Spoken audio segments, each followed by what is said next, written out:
Ladies and gentlemen, sports fans alike, welcome to another edition of Bill Swerski Sports Talk Chicago, one of the couple, two, three best podcasts around. So sit back, grab yourself a cold one and a Polish sausage, park your keister in the French room, and listen to Bill Swerski Sports Talk Chicago. In Chicago, you know that all sports rock. The Bears, Hawks, Bulls, Cubs, and Sox. Pick your favorite, you can choose, as long as the Packers lose. For everything you need to know, it's Bill Swerski Sports Talk Chicago. Bill Swerski Sports Talk Chicago. Hey everybody, welcome to another edition of Bill Swerski Sports Talk Chicago. This is your hosts, Alex and Sean. On this episode, we have a lot to talk about. We are just days away from the NFL draft. We had the end of the NHL regular season. We had the end of the road for the Bulls. We have White Sox. We have Cubs. But first, I'd like to thank our sponsor, the Rockford Ice Hogs. If you're not familiar with the Rockford Ice Hogs, they're the AHL minor league affiliate of the Chicago Blackhawks. What does that mean for you? You get to see the stars of tomorrow today at family-friendly, affordable prices.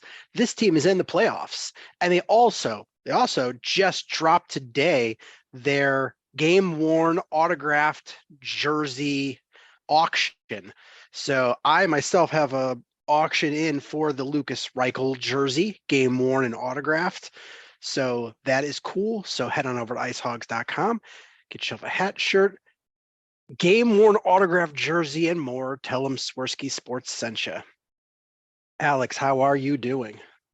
Cannot complain. Things are pretty good. Everything's coming up Millhouse. Yeah, except the weather. It was wonderful last week, and now it's like, oh, hey, you enjoy those 80-degree days and sunny. Here's gloomy and snow again. Yeah, I know there are people that listen to the show that are not in the Chicagoland area. And last week, we thought we were in the clear. It was in the 80s at one point.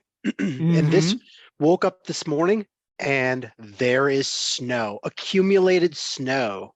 I mean, it wasn't a lot, but my neighbor's roof. So my bedroom is on the second floor, and when you walk to the stairwell, there's a window there that you can, it's directly looking at my neighbor's roof, and you couldn't see anything other than white roof. And that was not a pleasant way to wake up on a Monday morning. No, and I think that it was one of those things where we saw in the forecast that it was coming, and we knew it was coming, and we were grumbling that it was coming.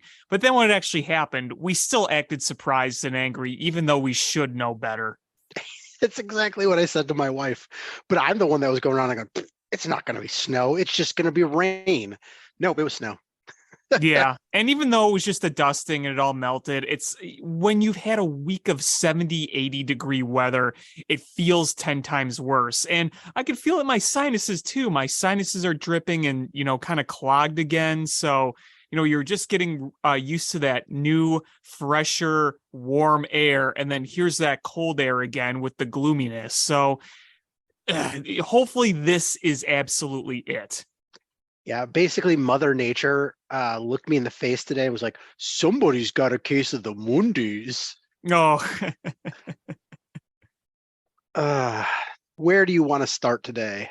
Well, there's plenty of places we could go, but I think it is significant to talk about the team that has just been eliminated from playoff contention.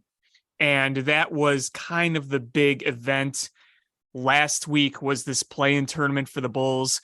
And it was quite a weird journey in this play-in tournament, wouldn't you say?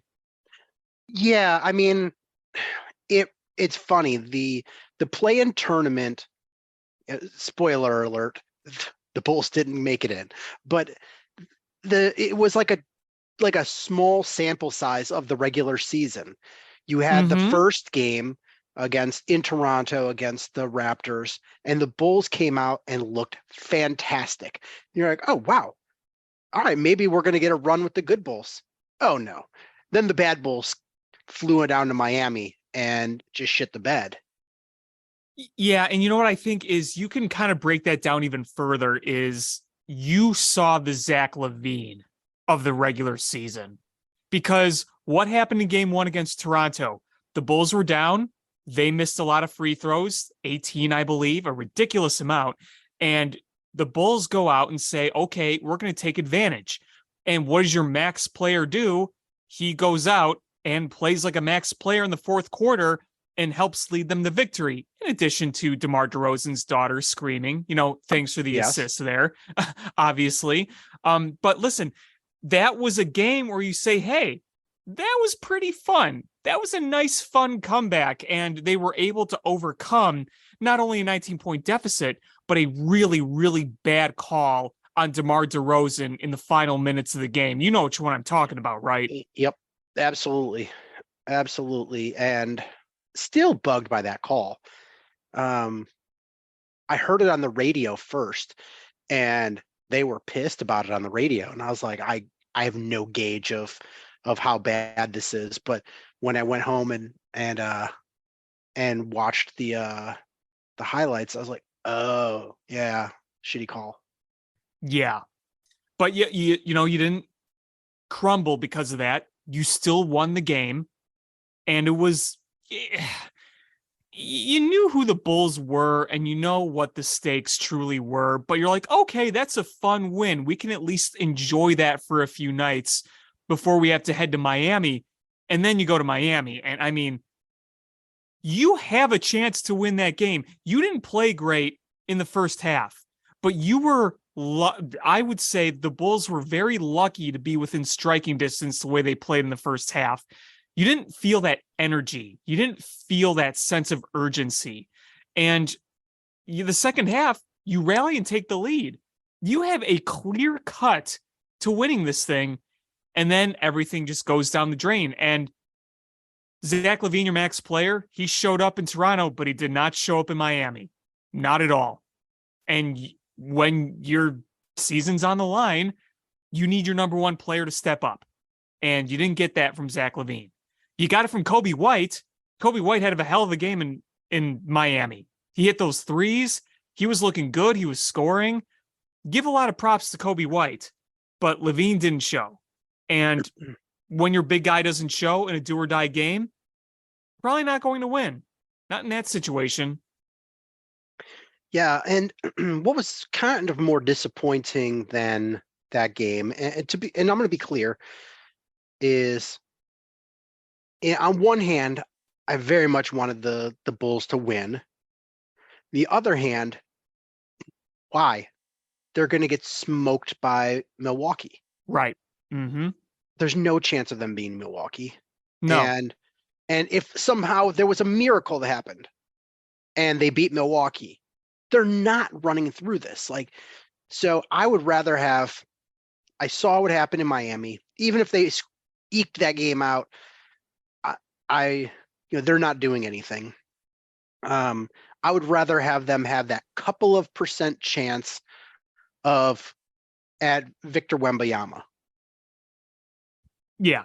I mean, I know I know your odds are low, but it's even lower than beating the Bucks in the first round, honestly. Yeah, you have a better shot of going into this draft lottery and getting Victor Wembanyama than you do of beating Milwaukee. And it sounds crazy to say that, but in a 7-game series, listen, your shots at the number one pick are really, really small. So you would think, listen, every team's professional, they play the game, but again, the chances of beating Milwaukee were almost none.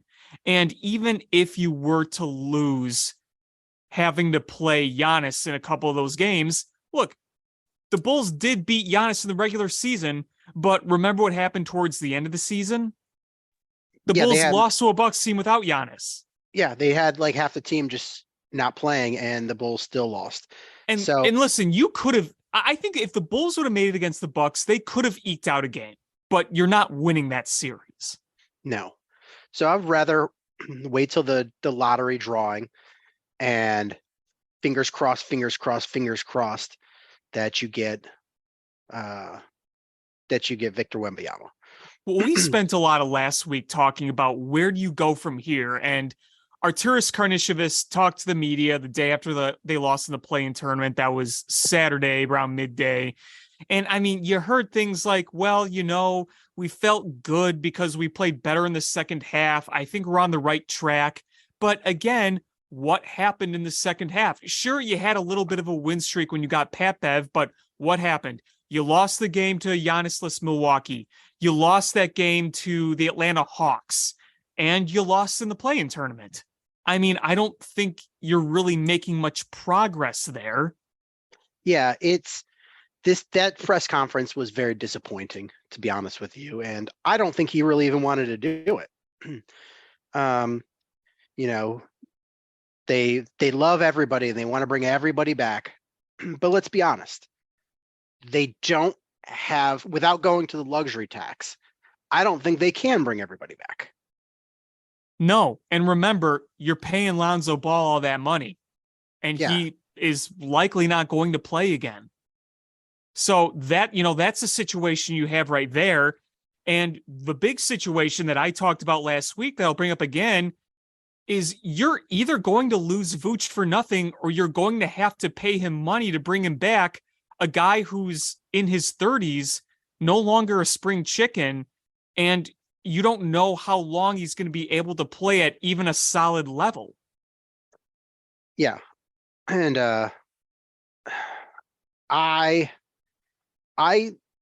here's the thing. What's the old saying? Don't throw good money after bad. You made a mistake on the Vooch trade. And at the time, I don't think any of us doubted it. I think we all believed in it, and it just didn't turn out the way we hoped. Right. And you could even say, like, this past year, Vooch was fine. In my opinion, he was fine this year. He wasn't, as irritatingly inconsistent as he was in his first full year as a Bull, but still, considering what you gave up to get him, you look at the overall body of work. Would I call it a complete bust of a trade? No. Would I call it disappointing? Yes. Even in the times he was good, because he did have some good games and some big moments, but he had plenty of moments where it was quite the opposite. And, when you're trading for an all-star player like Vooch and you're giving up the capital you're giving up to get him, you don't want fine or okay or inconsistent. You want consistently all-star level good. And you just didn't always see that. And, you're going to hear from AK that essentially, because of the Lonzo injury, the vision was never realized, and that's all part of it. Yeah, and I've said this before and I'll say it again. Would have Lonzo Ball helped this team win a few more games? I think so. But are you going from like a play-in tournament to like a top 3 seed? No, you're not. No, you're not. And I think that's the realization is, you would have been firmly in the middle of this playoff teams. You're not going to be top 3, but you're not going to be in the play-in tournament. Right, exactly. I mean, you're going to be down there with, maybe you could be where Brooklyn is right now, like a 6 or a 5 seed, somewhere around there. But you're not, with Lonzo Ball even, you're not better than Milwaukee. You're not better than Boston. You're not better than Philadelphia. You know that. But I mean, you'd be probably somewhere between Cleveland and New York. So you're saying 4 or 5? Yeah, you're 4 or 5. I'm thinking 5 or 6 or 4 or 5 is somewhere in that range where you said, I think is. Yeah, you're not top 3. You're not bottom 3. No. So right in the middle of those. And I mean, what can you say then? Maybe you win a playoff series before you got to play somebody tough.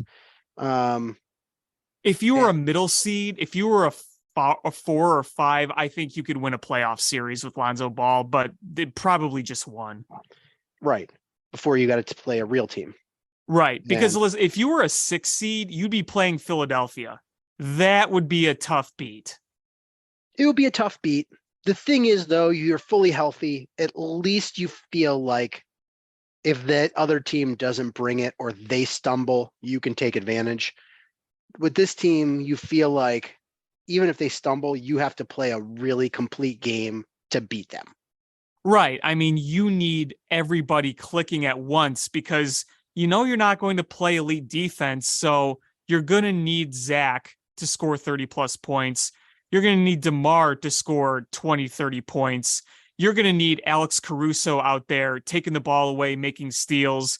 You're going to need Vucevic playing like Vucevic and using to his strengths. You need all those things to work. And when you're playing in the playoffs, it's you see bad teams beat good teams in the regular season all the time. We saw the Bulls beat Milwaukee twice. We saw them beat Boston twice. They did beat Joel Embiid once, finally this year. You saw them beat the Denver Nuggets in convincing fashion. So those things do happen, but the playoffs, there's really no room for error. And you know that if this Bulls team, even with Lonzo Ball, was playing any of the top 3 seeds, it would either be extremely hard to win or tough to win, but you would need everything to go right. But instead, you made the lottery. And I think that's the right place to be, even if that's not where they were trying to be or where they wanted to be, because where they sit,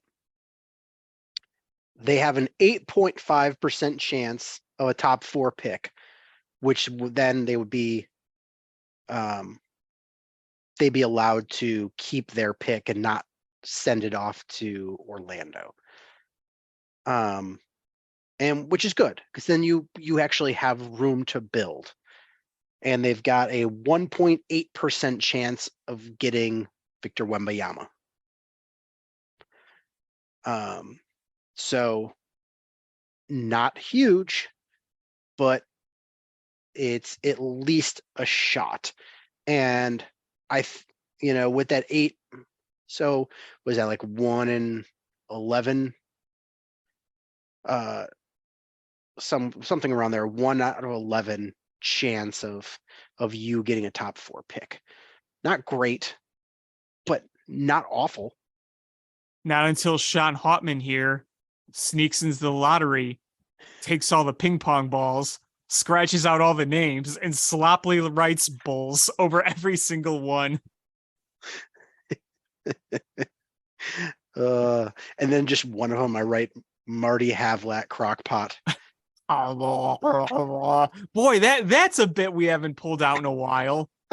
I just thought of it because I texted a friend about the that Ice Hogs game worn jersey thing, and he's like, did you bid on Reichel? And I said yes, and he goes, you should bid on Marty Havlat jersey, and I was just like, no, bid on the Marty Havlat Crockpot. I'll never get the night we made that up. I was laughing about that until the next morning. Just so dumb, but it's so great.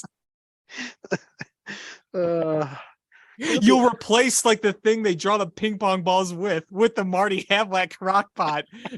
Wait, what happened to it? I don't know. There's just this crockpot that says Marty Havlat on it, and when I open it, it makes a noise. Just somebody they're all in a room for the draft lottery, and somebody flips a switch, and the crockpot just goes and it spits out a ball, and they're like, okay, we have the Atlanta Hawks get the pick, and they go through every time. It's just all right, Mr. Havlat, who's the 3rd pick? And then you just see Twitter trending, who is Marty Havlat? Why is he throwing up?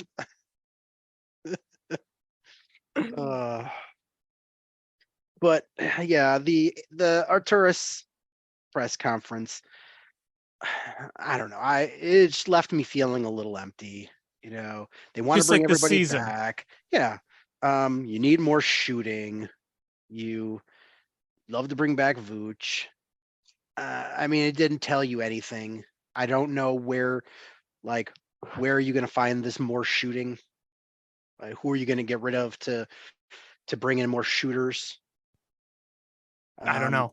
I mean, honestly, I I think you should not throw bad money after good and let Vooch walk. Um, Trade DeMar. I love DeMar. I'll be sad to see him go, but you're not going to win a title with him. No, and And he's under one more year, so yeah, and he's not going to re-sign with you probably unless you just probably not. unless you pony up a lot of money. I don't think he hates it here or anything. But he's coming towards the end of his time. Yeah, he's in his mid-30s. So you you might as well try to get something for him, and you save that. I mean, doesn't have the biggest contract, but it's also not cheap either. So you get that cap savings, and whatever draft compensation you get. I think that's probably the way to do it. Then it leaves you with some more cap flexibility. And I love DeMar, but he's a mid-range shooter in a 3-point league. And Right. I think you need to replace him. I think you're smart to bring back Kobe White. I think so too. I bring him back with the way he played this year. Yeah. I don't know what you do about your boy Ayo Dosunmu. I don't know either. I mean, I'm a big fan of the kid, but I have no ill will against him, but I don't know what you do with him. I mean, I don't know if this is the right way to describe it. So say if this is accurate or not, but in his NBA career, he kind of just hit a wall. Yeah, that's fair. And I mean, he came on strong to start his career and was surprising and gave the Bulls a big spark. And he just sort of has fizzled out after that. Yeah. Yeah. It's like, it almost feels like the league caught up to him. So, and I don't know if he's going to counter adjust or not. So I don't know what you do to him, but Kobe, I think you bring back. I think he's improved his game a lot. And I think if you let him walk, you're going to regret it. Yeah, I mean, listen, you get a guy that can score and shoot the 3 ball off the bench, that'd be great. The only issue is he wants to start. Yeah. I don't know if but I don't know if he's ever going to get that opportunity, whether it's with the Bulls or not. He's a guy though. If you just let him walk, you lose out. I think right. No, I don't want to just let him walk. Yeah, I really don't. I think you have to tell him he's competing for a starting spot. And I also think you see if you can move AC Alex Caruso. Yeah. You see, at least shop and see what value you can get there. And I like Alex Caruso, but yeah, nothing I'm saying is personal. It's all how do you make the Bulls better? And I think part of it is, all right, you got to shed back and not rebuild, but retool. Is you're going to keep Zach. You hope P. Will gets better. You're going to try to bring back Kobe, and then you're going to surround these guys with, some more talent, and at least then gives you some cap room to work with. Right. Yeah. And I know people who are upset with Zach are saying, get rid of Zach. You're not getting rid of Zach. Yeah. Nobody's taking that contract. Yeah. You're not getting rid of him. And, so I haven't looked at free agency, and the NBA salary cap is the most confusing thing ever. So I'm not even going to pretend like I understand what, exceptions that they have. And, if they trade DeMar, how much salary they have to bring back. But we've got plenty of time to kind of look at this, break it down, and see where we can legit go for solutions. I think that everything is still fresh off the end of the season. And, they were, if you count the play-in tournament, you won 41 games. If you don't, you won 40. So you went 40 and 42. You were a 500 team. Frankly, I think right now it's pretty much who they are. So there's a lot of figuring out to do. Yeah, and if you let Vooch walk, and let's see, what is DeMar making for next year? So if you let Vooch walk, DeMar is going to make 28.6. Alex Caruso is making 9.5.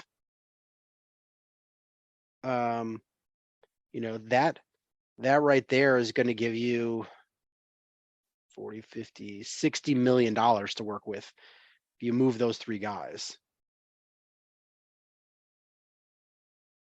Got to spend it wisely, though, and you got to figure out how you're going to spend it. Fair. I mean, part of it, too, is if you make deals, you could take on salary from guys you acquire, because, we're not talking about potentially just trading guys away for picks. You could be trading guys away to get other players. Right. So I hope Arturas is aggressive, because he was very not aggressive in the offseason. He was even less aggressive at the trade deadline. I think at this point, you have to have some aggression to try to make this team better. You're just wasting years. Well, I mean, go back to the beginning of last year's offseason, going into this past season's. Your big acquisitions since then: Andre Drummond, Goran Dragic, who is gone, and Yep. Patrick Beverley. Patrick Beverley wasn't even off season. He was. I mean, over the time from the Yeah. off season through the end of this season. Yeah, Drummond did not live up to what you had hoped, even with the minimal hope that you had. Dragic gone, and Patrick Beverley was fine. You'd hope that you could find an upgrade over him in the offseason, but again, if they bring him back, I wouldn't be mad. I wouldn't be surprised if they brought him back. I honestly wouldn't be. There was one other guy I forgot to mention, your first draft pick last year, who was in between the Bulls sitting on the bench and the Windy City Bulls. Oh, Dalen Terry. Yeah. Dalen Terry. Getting on that bus between out there by the Sears Center, or what is it called now? I should know. I drive by it on my way to the office. I don't live far from there. I don't know. Whatever that building is called now, where they play out there, the Windy City Bulls, by the Dundee area and the United Center. So there's a lot of work that needs to be done, and I hope that Arturas is ready to put in the work, because I know he's in a position that's going to have him job security for 15 years, but I hope he feels the internal pressure to win games. Yeah, I mean, Jerry Reinsdorf has got to be a little unhappy because he didn't get his revenue from his 2 playoff games he was hoping for at home. I needed that money. I needed it. I was hoping to get my 2 home playoff games. Get me more money. I need this pile of money before I die. This is probably nothing what he sounds like too, but I don't know. You never hear him talk. He's never in the light. He's certainly in the topic of conversation in this city, but you never actually see or hear from him. Have you ever seen Texas Chainsaw Massacre 2? I've seen the first one. Oh, the second one. Second one's dull. I mean, it is just crazy town.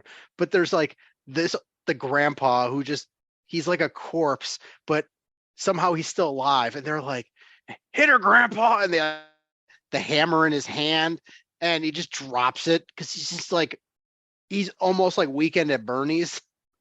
That's all I picture. That's what Jerry Reinsdorf is like. We're gonna make that playoff money, Grandpa. He's like,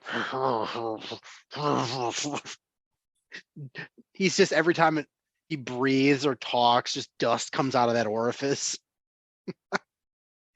Maybe he's like an unwrapped mummy.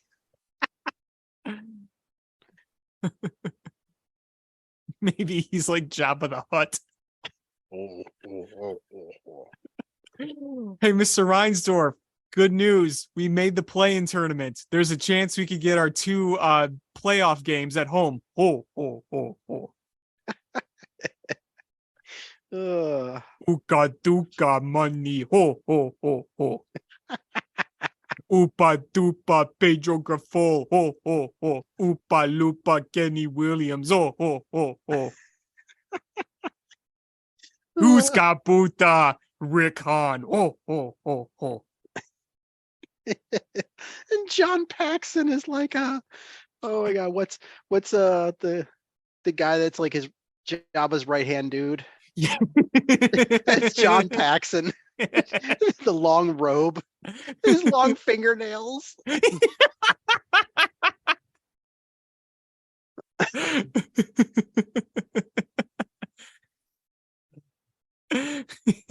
You got that band playing in his office.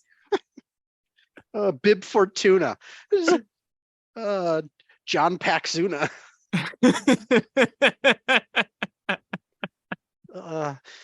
You just have Kenny Williams in his office.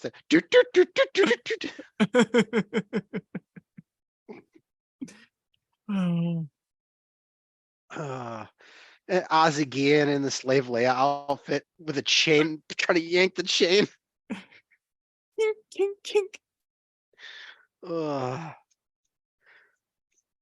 Should we talk Hawks while we're talking end of season? Yeah. So the NHL season ended on Friday, and we now know where the tankathon landed, and the Blackhawks had this locked up, and they blew it with dog shit wins against the Penguins and forcing overtime against the Flyers. And the Blackhawks now have the third worst record / third best odds. I could not believe the way Pittsburgh that more or less eliminated Pittsburgh. So now it was the first time in 17 years the Penguins won't be in the Stanley Cup playoffs? Yeah. Isn't this the first time since they've had Crosby? Yeah. That's something. And that I was like, oh, they're going to lose that because Pittsburgh has got to win. And nope. We lose that game, we have the best odds. Yeah. So it's so frustrating that happened. And what's worse than that is not just, it's one thing, the odds, but because you in the NHL, you only have the lottery for the first 2 picks.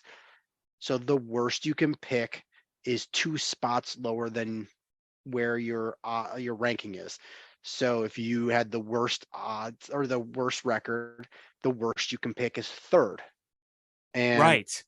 The Anaheim finished with 58 points. The Blackhawks finished with 59. So had they not beat the Penguins, they finished with the worst record. Yep.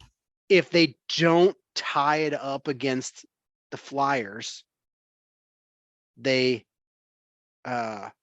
finished second with the second worst record. Right.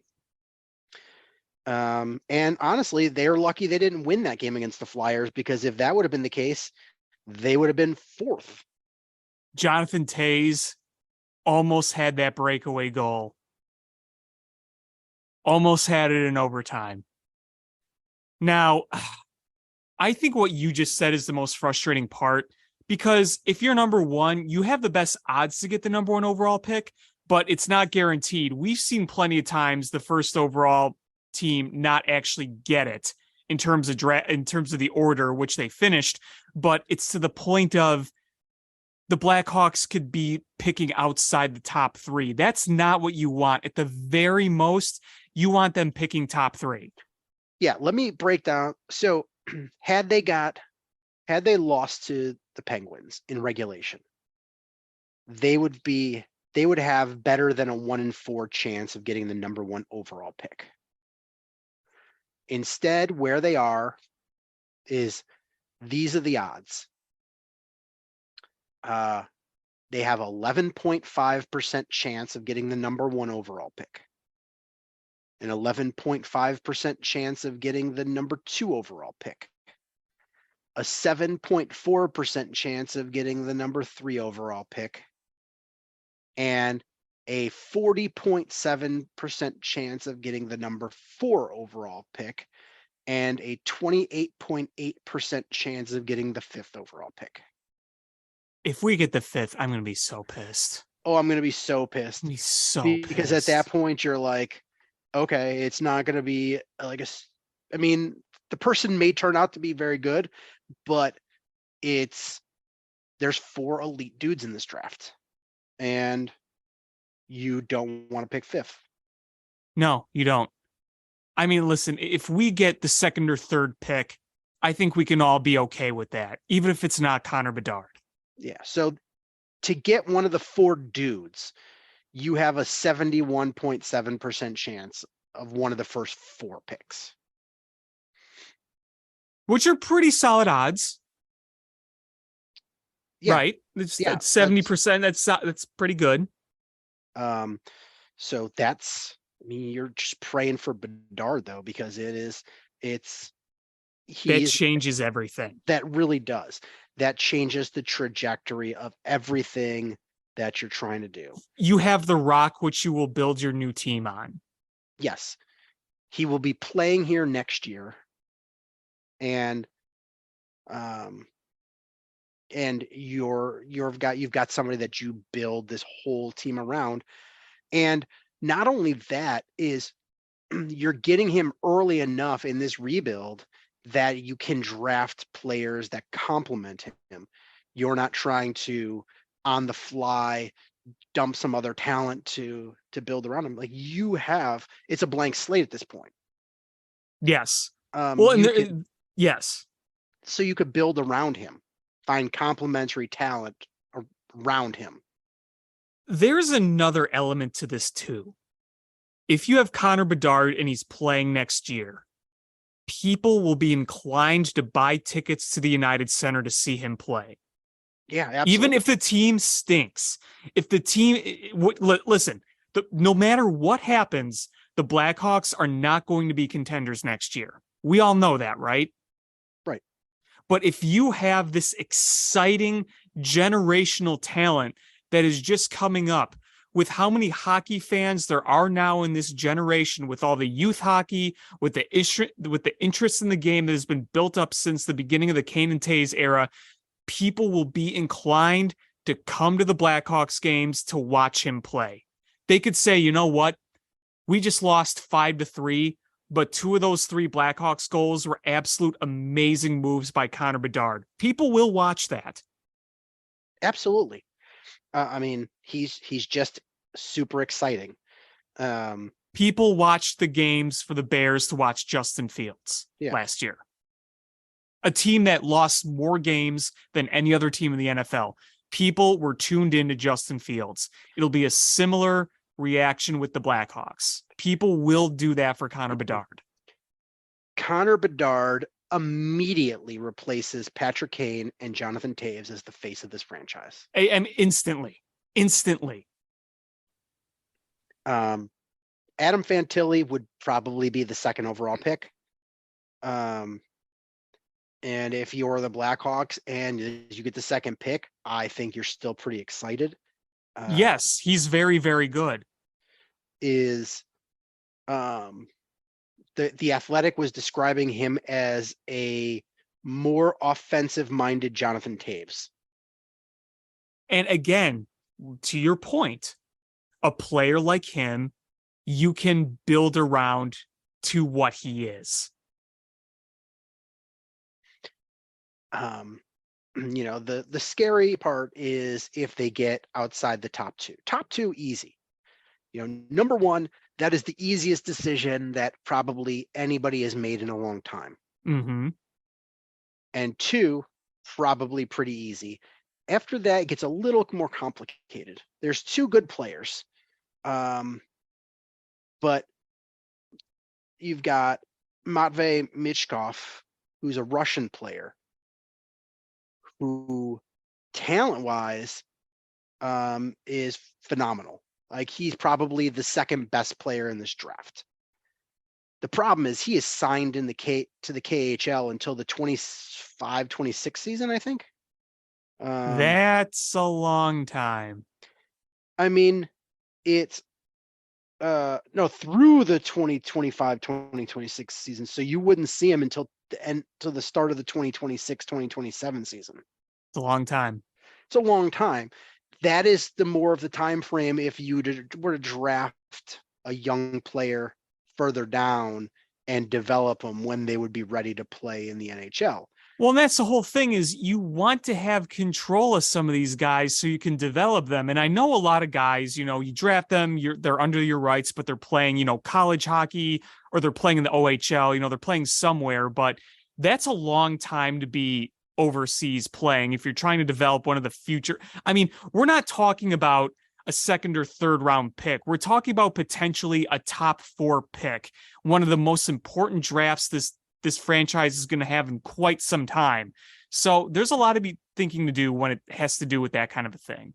Right. And, I don't know if you've seen what's happened with him lately. His father went missing and was found murdered. Oh my goodness. And the rumors are that the mob that owns his KHL team had him killed. But I'm not going to get into the speculation of all of this, but there's a lot of craziness going on there. And yeah, I don't see a path for the Blackhawks to bring him to the NHL early.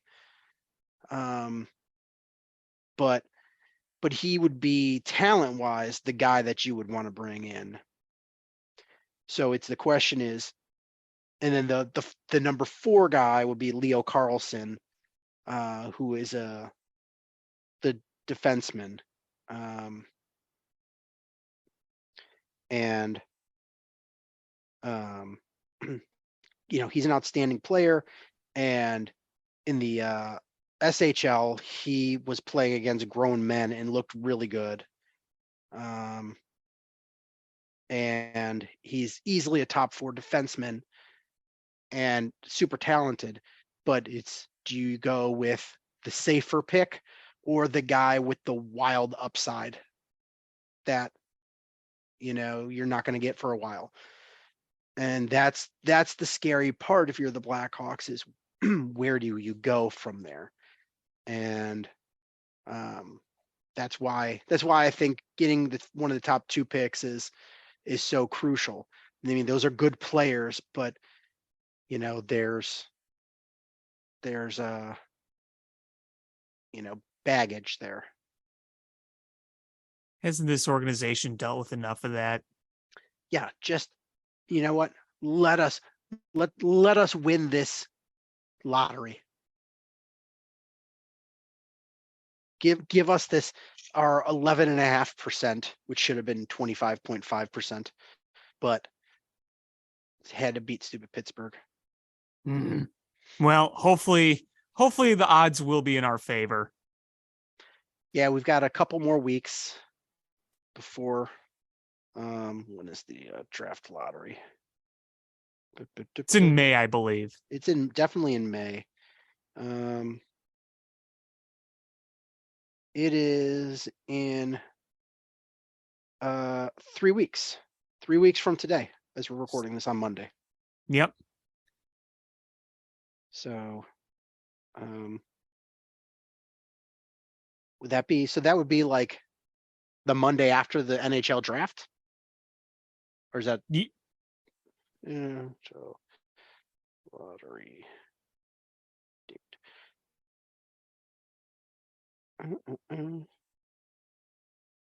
Oh, May. So it's a week after the draft. So we get the draft, and then we get a week to sit and talk about the Bears before we get the drawing. Yep. Let's see. I probably should have led this one, but the Blackhawks made the announcement that they will not be re-signing Jonathan Toews, and his time as a Blackhawk has come to an end with the game against the Flyers. And honestly, if you're Jonathan Toews, it seems that he probably, because if you're the Blackhawks, why would you make that announcement if he tells you he's going to hang it up? Because if he tells you he's going to hang those skates up, then just let him go, let him retire, and be like, he's going to retire, and we wish him well, instead of putting that press release, which makes me think that, hey, he's still undecided. Yeah, I think he is undecided. And I there's a lot of opinions out there, and I get it. People have different perspectives and different feelings and everything, but the Blackhawks made a business decision, and they were very transparent about it. They sat down and talked to him. I think they got the sense that he was still on the fence. The Blackhawks wanted to determine their future sooner than later. So instead of waiting around, they made their business decision. And I agree. And it's the right decision. It's absolutely yes, the right it's 100% the right decision. I don't know this idea of re-signing Jonathan Toews at this point. He's not himself anymore. He can barely stay on the ice. He's got problems up the wazoo with his health. What good is it going to do? Right. And my wish would have been that he got to go out and dictate his own terms and said, I'm hanging him up. Even if the Blackhawks all along were never going to, re-sign him, I would have preferred that it was him that said, I'm the one hanging him up. I'm retiring as a Blackhawk. Would have made me have the warm and fuzzies. But it's not what happened. And the Blackhawks were very professional about it and said, hey, listen, we talked to him. We've been transparent with him. We want to be transparent with everybody. That's not the direction we're going to go in. And it's the right decision. You can't live in the past. Jonathan Toews was great. He's no longer great. And they haven't been a legit cup contender in 8 years. 2015 was 8 years ago. And I just don't understand the over nostalgia. Okay, let me wind that back. I get the nostalgia. I get the feelings. I get all that. But it's the anger at Kyle Davidson I don't understand. We're trying to determine a path here. He's trying to focus 100% on the future. Yeah. So if you tell me, oh, hey, let's re-sign Patrick Kane, that's different. That's different because he's still playing at a high level. And I'll still say no, unless if you get Connor Bedard, then I go, oh yeah, let's bring Patrick Kane back, because that's going to be fun. You're going to see some points be scored. But if you're not, then, why? And for the record, I don't think Kane's coming back. I don't think they're bringing him back. I don't think so either. But, at least he was somebody that is still playing at a high level. Yes. I 100% agree with you. That makes sense.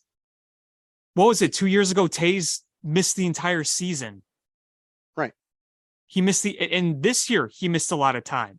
Yep. We didn't even know if he was going to play again after the last time he went out. Yeah. So again, I understand the feelings. It's not easy to accept, but I don't get why people are mad by this decision. Right. I just don't. Be thankful you got the amount of years you got out of Jonathan Toews, and you you go out and now you can get your Jonathan Taves jersey if you don't have one, and you can wear it forever because he's permanently, in the pages of Blackhawks history, and you go on your merry way. But it's done. His time as a Blackhawk is done.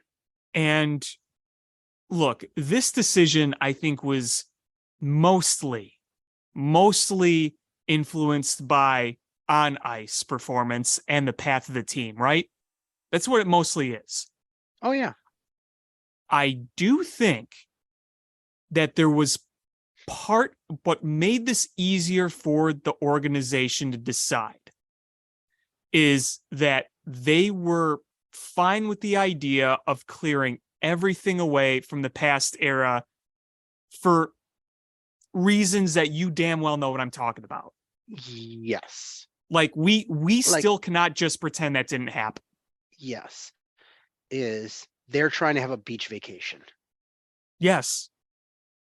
They're trying to just clean the slate from any of that. Did I say that way clear enough, but covertly enough? I think so. Yeah. Everyone should be knowing what we're talking about. Yeah, he's the last tie, right? Yeah. Yes. I mean, it's hard to accept when the last tie of a dynasty, the center of the dynasty is gone, but there's that other element of it, knowing what we now know, where you're like, well, you get it. Not just from an on-ice perspective, but Yeah. So he's gone. The last remnants gone, other than ownership. Right. All ties cut, clean slate. Yep. So when Connor Bedard walks in this building, none of that is hanging over his head. Notice you said when.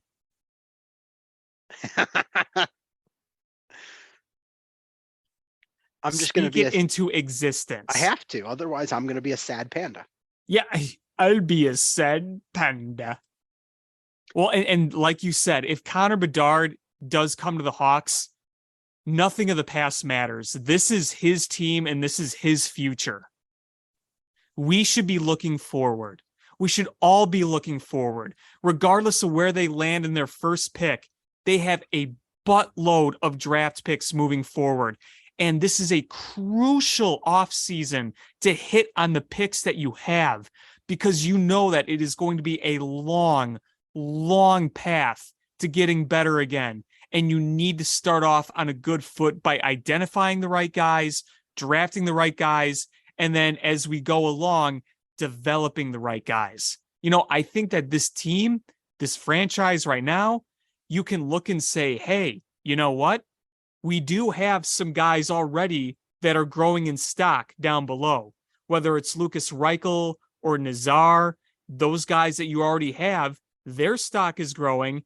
Now you have the chance to draft your top core pieces, or at least some of them, because you have a lot of picks over the next 2 years.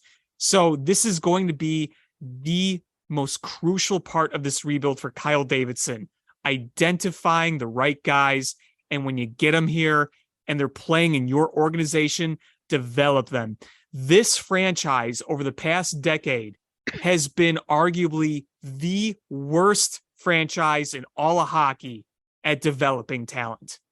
The worst. It has been. And, but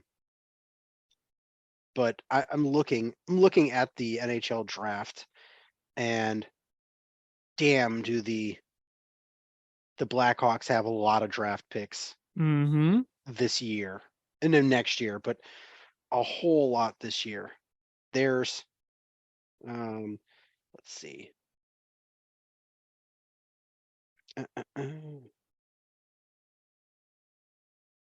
So there's 60 picks in the first 2 rounds. Mm-hmm. And the Blackhawks have 10% of those picks. That's pretty good. They have 2 first rounders and they have 4 second rounders this year. And this is now what we have to focus on, is Yeah. how we build this team from the ground up. We've torn down the old house and we've dug the new foundation. Now we have to build the foundation and build upwards. It's all about tomorrow. Yeah. So you've got a ton of picks. And you very well could get another, depending on what the Rangers do, you could be adding another first rounder. Wouldn't that be nice? Oh my God, that would be so nice. And listen, in the NHL draft, you could find talent in multiple rounds. Yeah. And you're not just looking for the top superstars, you're looking for your future depth as well. You want to find your Brandon Saads, your Andrew Shaws, and those types of guys. And your Nicholas Hjalmarssons. You want your Tays, Canes, Keith Seabrooks, but you need your depth guys too. So the better you draft, the better you develop, the more of those guys you'll have. And what was one of the main reasons that those Blackhawks teams were able to win outside of your top core? It's the depth you had. It's the contributions you got, even from guys like Marcus Kruger, or some of the veterans you brought in, like John Madden or Brent Sopel. So having that all in house is very, very important. And as part of that development, you brought in one of your draft picks, Drew Comesso, who was your second round pick in 2020. And they just signed him to his entry level contract. So now bringing him into the organization, so that's adding to your goalie depth.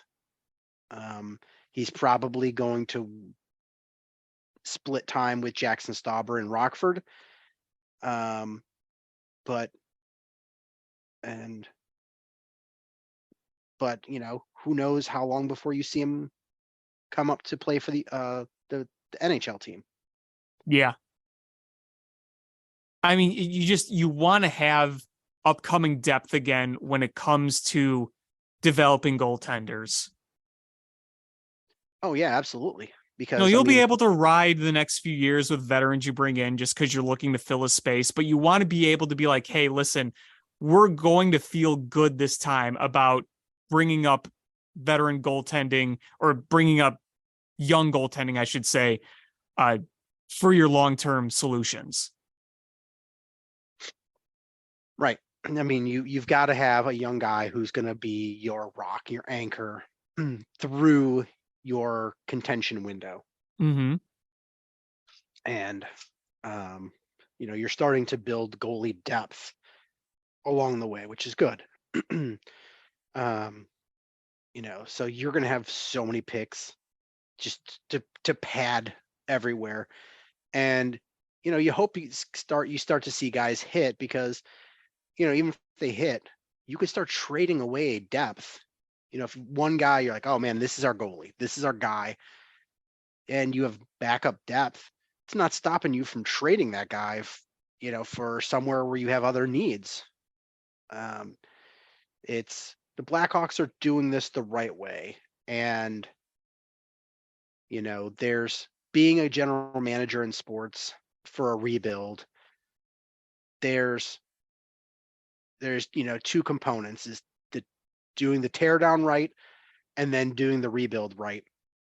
And Kyle Davidson has been doing the tear down perfect, absolutely perfect. And now the other part is you've got all this cap space. And he's been weaponizing that cap space, which I love. Mm-hmm. Is if you're not gonna sign guys to be competitive, weaponize it. Take on other contracts. Get as many picks as you can. And he's got all the picks you could possibly imagine, and he's got tons of cap space. It's what does he do with it now? Because it's easier to do the teardown than the rebuild, but he's been kicking ass on the teardown. Yeah, I mean, the only thing I wasn't happy with was the return of the DeBrincat trade, but Nothing you can do about that now. Which DeBrincat, he's not sure yet about signing a long-term deal. So, obviously that means he wants to come back to Chicago, right? Right? Yeah, sure. Sure. To play with Patrick Kane and Connor Bedard. Yeah. Okay. All right. Why don't you go lay down for a while? Grandpa, you need to take your medicine. Put some meatball sauce on it first. Just rub some meatball sauce in it and walk it off. It'll be good. Mix it in the crock pot. All right. Where do you want to go from here? Okay. I think we have a very, very important day today that we have to bring up. One of our teams is now under a new president and CEO officially, and I think that is worth talking about. Yes, today we're recording this on Monday, and today is officially the first day of our new president and GM of the Chicago Bears. And Sweaty Teddy is, for some reason, is still an advisor. He got the John Paxson role. All I can hope is that all he's doing is helping with the Arlington Heights move. What is it? What we don't need him. I agree. I hope he's just picking up Ding Dong George's purple crayons and picking up the lunch order. Organizing the crayons by color. He's like, all purple. They're all purple, but I put them in the purple order. That's not the right purple order. He's sharp. He goes to the back of the purple crayon box with the sharpener built in. He's like, I make sure they're sharp for George, but not too sharp because he'll poke his eye out. He's sweating while he's doing it. I get the meat sweats. He's got a chart that says not sharp enough, too sharp, and it's got the line through it. I got to start over. Oh man, he breaks it in half and starts sharpening the half. No, he sticks it in his armpit and it melts away. It gets soft because it's so hot under there. Oh, come on. You just had to be gross. It's Sweaty Teddy. It's so gross. But Kevin Warren started the job today in the gloomiest day possible. But hey, it's a sign. It's bear weather, my friends. And I like the future we're looking at. And I would love to be on a fly on the wall and hear the conversations between Ryan Poles and Kevin Warren. Buzz. Now that not only is, because last year I was impressed with what the Bears were able to do in the draft last year. And now they've replaced all of Ryan Pace's old scouts and things with Ryan Poles' guys. So you've got his guys in there now. So it's his whole staff. He's got a whole year in there. He's got a real president in there to bounce ideas off of and talk things through. And he's got his team. He knows this is his building. He knows this team inside and out. And he's got, what did last year? You have 6 picks going in. Now he's got 11, 10. 10. So, he's got nearly double, and including a high first rounder. So I'm excited for how this is starting to play out. Yeah, and I was listening to 670 The Score earlier today, and they were talking about what the potential relationship could look like between Kevin Warren and Ryan Poles, because I think a lot of people want to know, how involved would Kevin Warren get in football decisions? And I think that the most ideal approach, and what I'm hoping is that what it's going to be, is that, the buck stops at Kevin Warren. He's there to sign off on the moves. He's there, to approve everything. But, you can bounce ideas off each other between Poles and Warren, but I don't think and hope Warren is not going to dictate how Ryan Poles, the football guy, does his job. What I think, and I totally agree with what Matt Spiegel and Dan Bernstein said on 6-7 The Score earlier today, is I think where a lot of the involvement from Kevin Warren gets in directly is on certain types of moves, whether it's franchise altering, like the big trade we saw earlier this year with Carolina, a monumental, massive trade, or a good point that Dan Bernstein brought up is the example he used was, if you're talking about a guy like Jalen Carter, I do think that somebody with that type of baggage, I think that's where the president and CEO does step in and say, hey, listen, we got to have a lengthy discussion about this, you and I. I mean, that's fair, right? Oh, it's absolutely fair. And plus, it's when you're making a big decision, it's nice to have another adult, whether or not they have football input. It's almost like a consigliere to be like, hey, this is what I want to do. And he helps you think about points maybe you didn't consider. So trading that number 1 overall pick, or hell, trading that number 9 pick is, you're not, hey, this is your football decision, but let's talk this through. How is this going to impact us from a salary cap situation? Because, he's going to have it understanding and input about the salary cap. How is this going to impact our salary cap? How, it's another calming voice and another adult in the room. It's Kevin Warren will say, hey, listen, I need you to sell me on why you're going to do this. Or even if it's just a, hey, you know what I feel better about it that this other guy in the room buys into it too. Sure. Right. Even if Kevin Warren's always like, hey, listen, football decisions are your decisions. And he has somebody else to talk it over with. Right. For all of his faults, who is Ryan Pace talking to? George? Teddy? Probably both, right?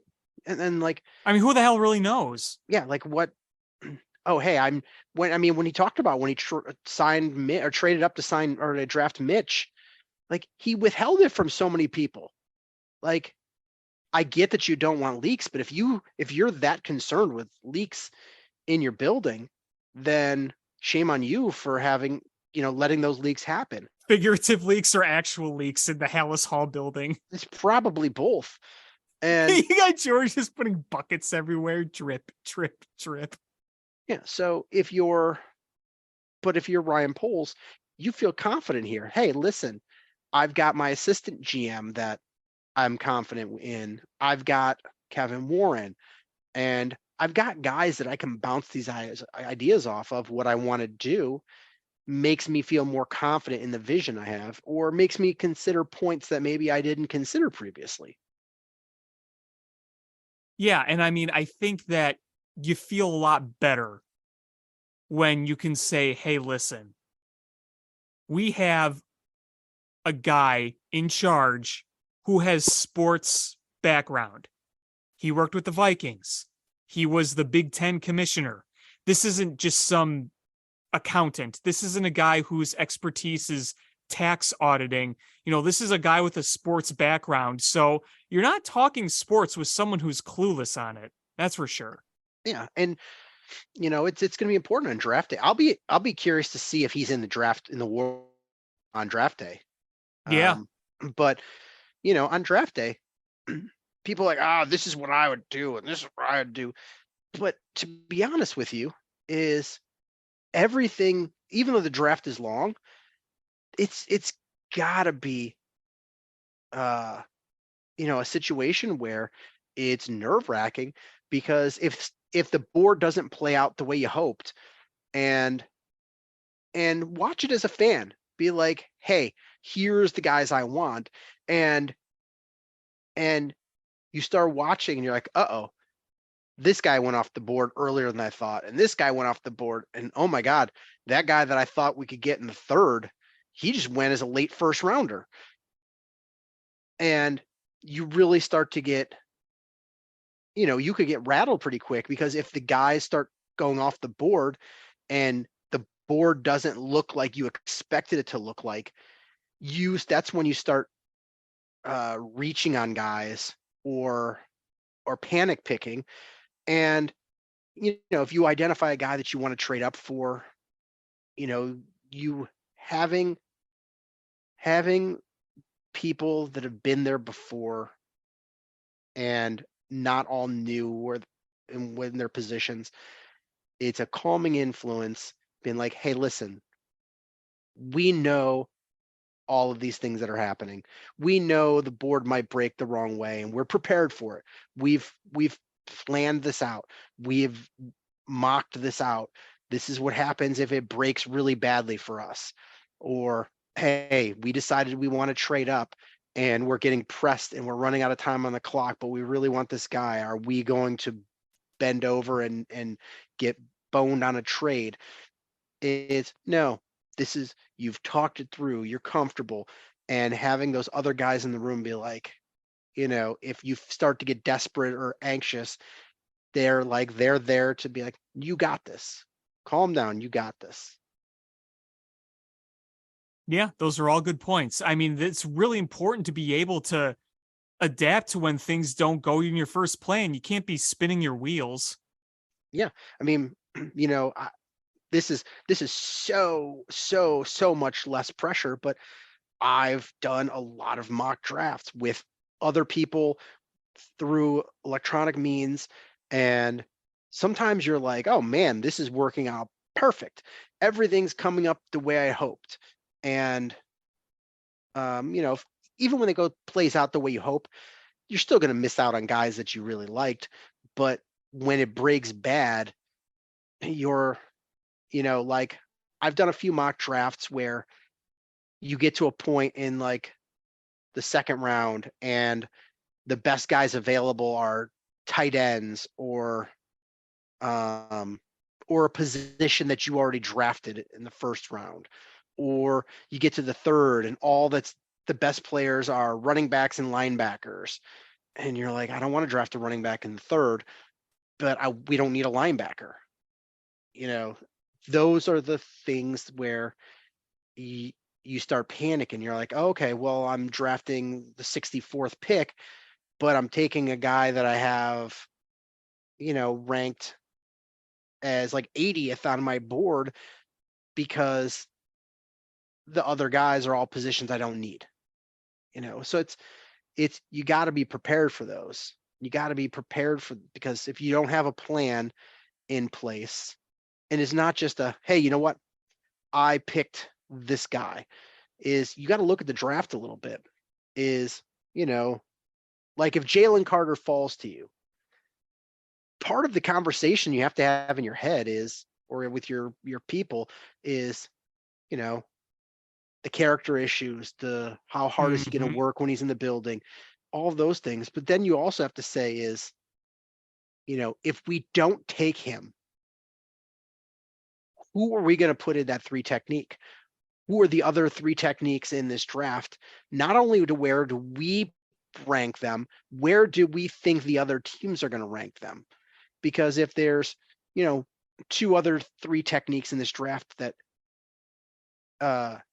you're like, oh, I feel good about, and they're going to go, you either have to draft them way early or you're going to be late on them with your next pick. You have to factor that into your decision. Be like, you know what? I know an offensive lineman I'm going to like is going to be available in the second round, but a 3 technique is not. And you're like, I'm going to go for it. Or, I feel confident we could trade up and get this other guy in the second round. But, we're going to go with our number 1 offensive lineman. Those are things that have to factor in. It's having a plan. Is, if that's how you're going to get the best available or the best draft, is making sure that no matter what happens, you're prepared for it. Yep. Couldn't have said it better. You know, I was looking at a draft today, and there was, and honestly, I was so annoyed by this draft, and I think, and it was one of the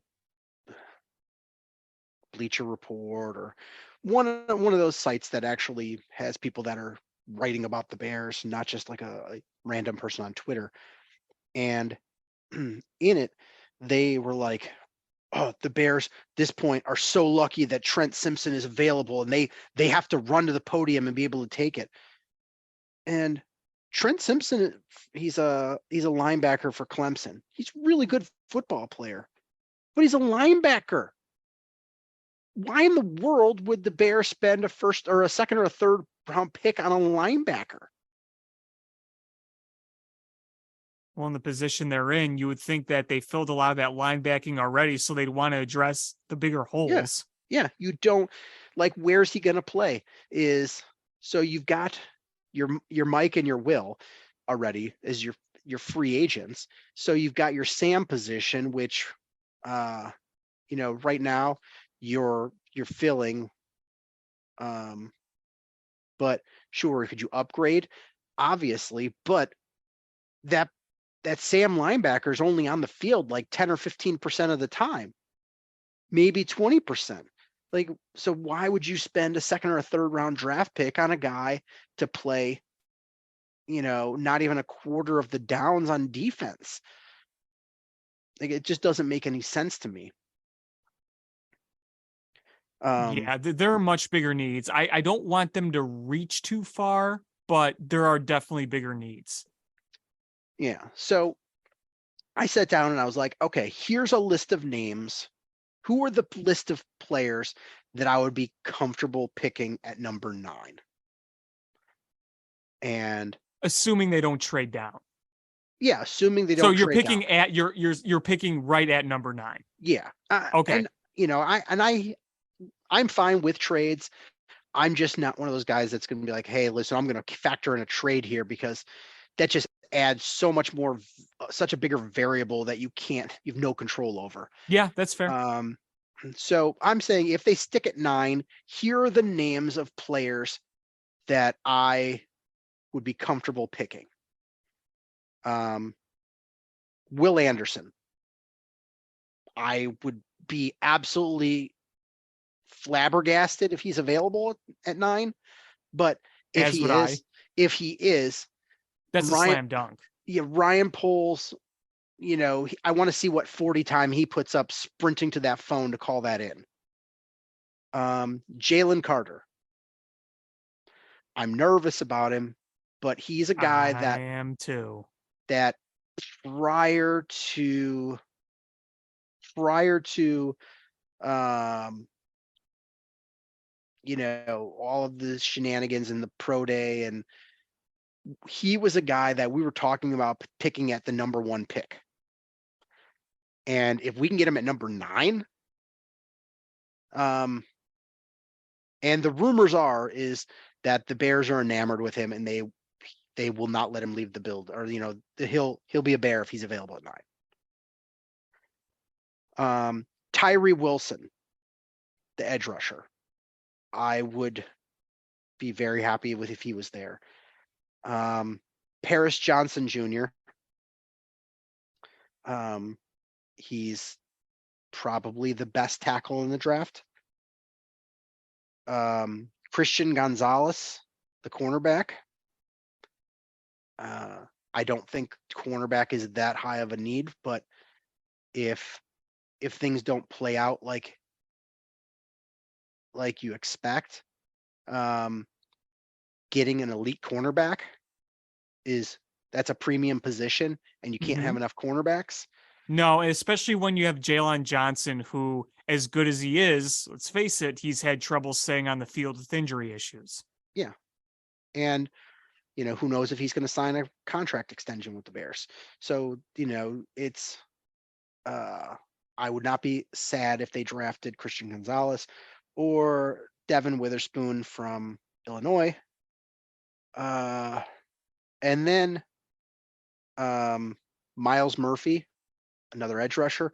And then the last two names on there these would be my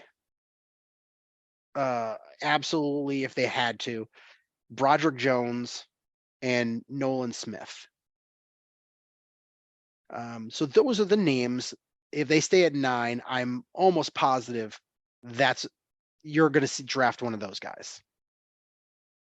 If Will Anderson fell to us, I would probably just assume you did some Jedi mind tricks on all the other GMs in football.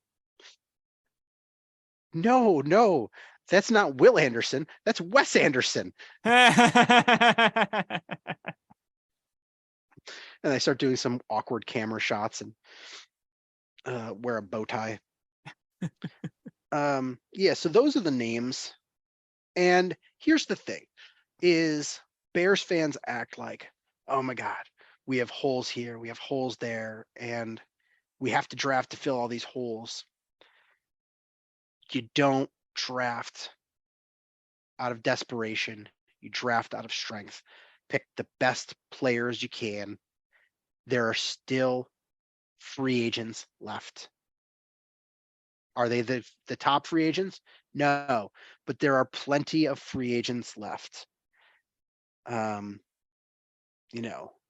you need it, if you end up not getting a cornerback and you're like, yeah, we would like to add a veteran quarterback. Marcus Peters is still available. Eli Apple is still available.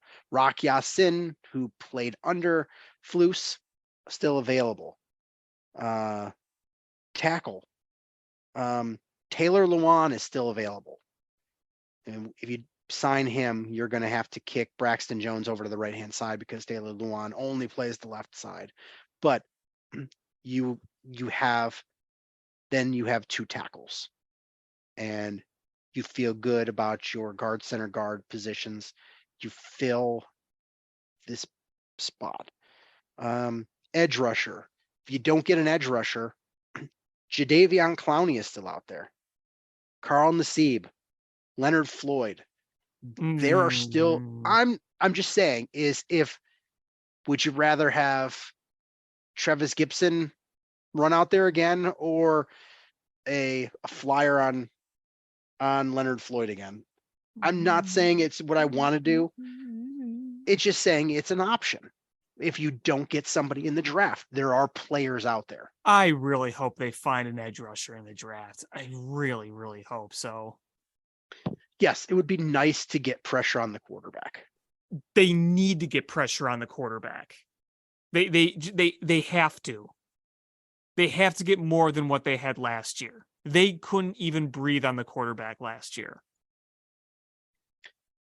So the last thing I want to say with the Bears is Dane Brugler from The Athletic did his full 7-round mock draft. And I honestly think it plays out pretty well for the Bears the way his draft goes. Is at number 9, they draft Jalen Carter from the defensive tackle from Georgia. With number 53, they take Matthew Bergeron, the offensive tackle from Syracuse. He's a good football player. I think he might end up being a guard, though.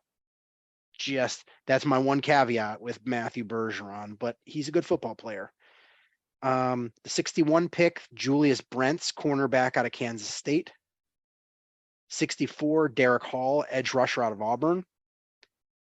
103, wide receiver Xavier Hutchinson from Iowa State. The 133 pick, Luke Weipler, the center out of Ohio State.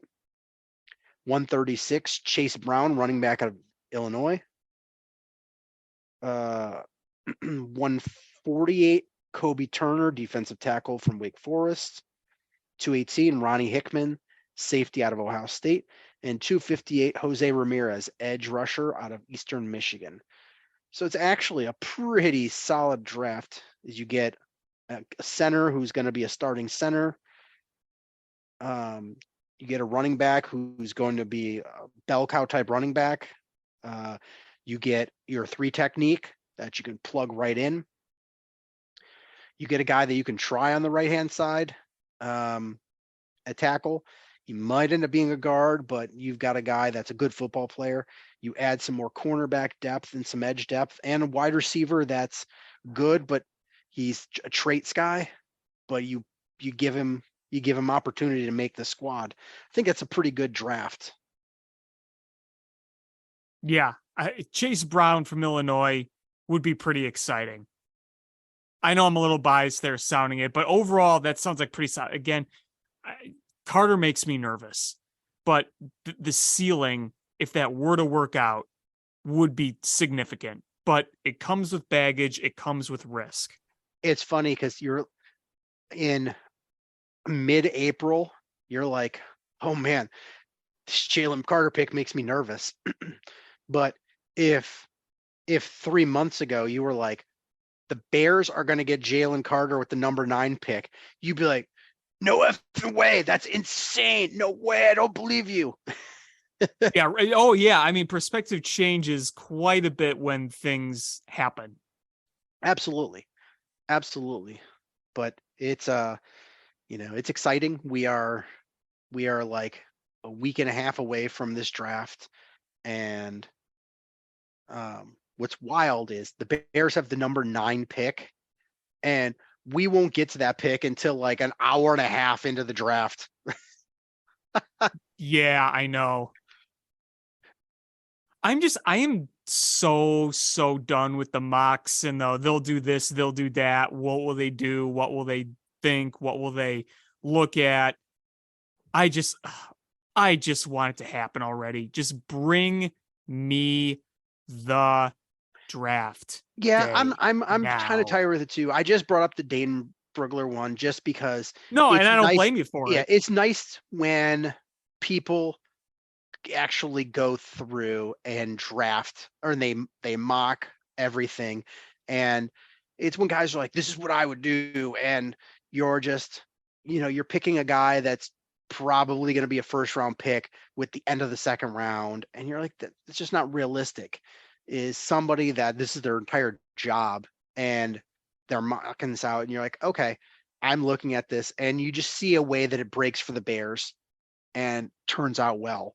I don't want to see a linebacker drafted in this draft because you just invested so much money to younger players. I don't want to see a linebacker drafted if it's one of your 7th round picks and you're drafting them to be a special teamer, fine. But I don't want in the first 5 rounds, I don't want a linebacker and I don't want a safety. I want guys that can come in and play right away. I want an offensive lineman. I want an edge rusher. I want a defensive lineman. I want a wide receiver because I want it. Dante Pettis just got re-signed today, and I want somebody to force him off this roster. And they say, you know what? Dante Pettis was arguably our best wide receiver last year, considering that their other options all got injured. And he wasn't good enough to make this year's roster. That's what I want to see. Yes. I want to see those first 5 rounds. I want to see somebody that they realistically think can come in and try to win a starting position. And the way this draft broke out is you've got a guy day 1 starting 3 technique. You've got a guy that is probably going to be a starter. If he's not a tackle, then you're going to kick him into guard and you're going to move Tevin Jenkins to tackle. You've got a cornerback that's going to come in and compete for at least in your nickel package, not your dime, and an edge rusher who's going to be a rotational guy. And so like those, and a center that's going to be your long-term center, and a running back who's going to be a big-time contributor. So you've got 5 rounds, 5 big-time contributors. That's what has to happen in this draft. Yep. Right on. All right. Let's wrap this up with some baseball. Mm-hmm.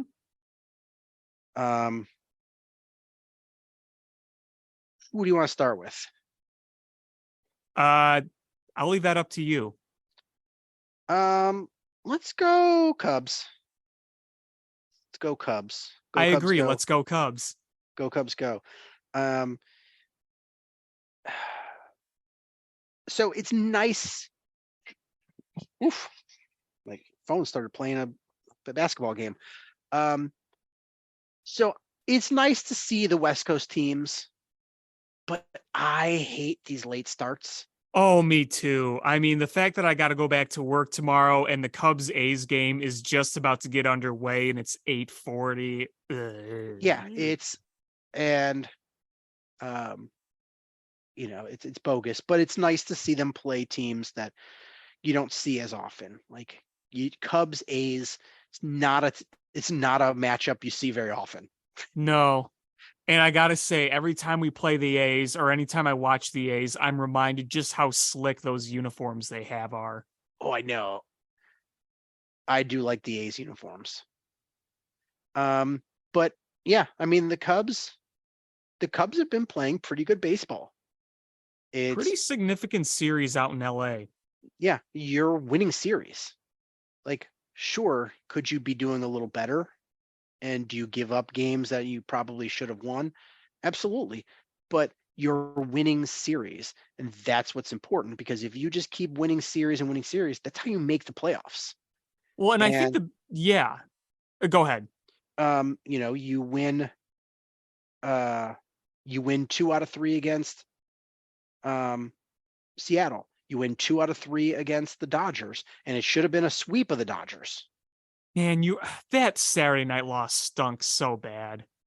Oh yeah. Why are you pitching for Peralta? Why?